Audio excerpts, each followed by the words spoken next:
ktien khatduh mapila ko jingrwai mga bagin lamo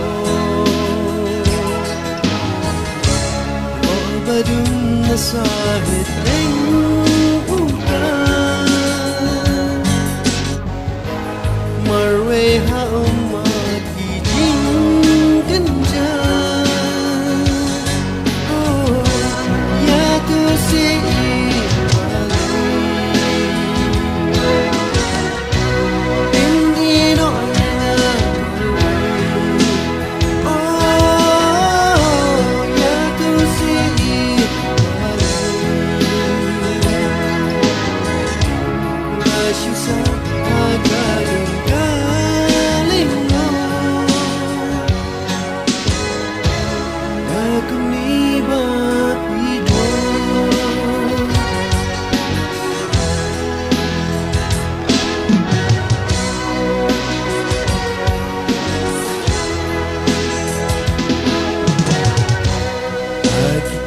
kipor babang bagyang ang arun hat medjong kamaryan dagik dinid yang api jubran abangas ngasi ai jinten to see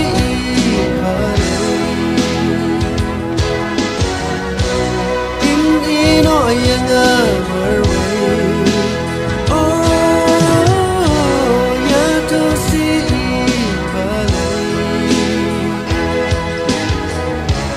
masisa kadung kalingo aku ni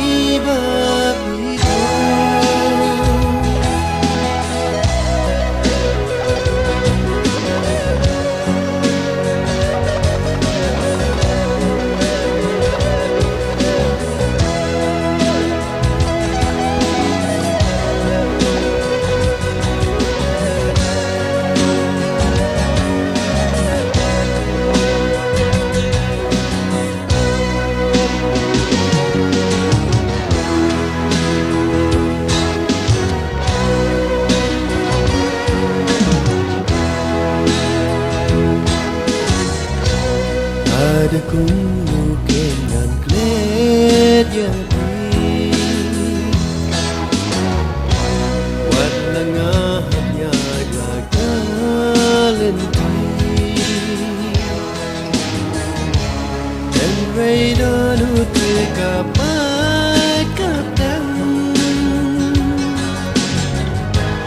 marway banji haki matang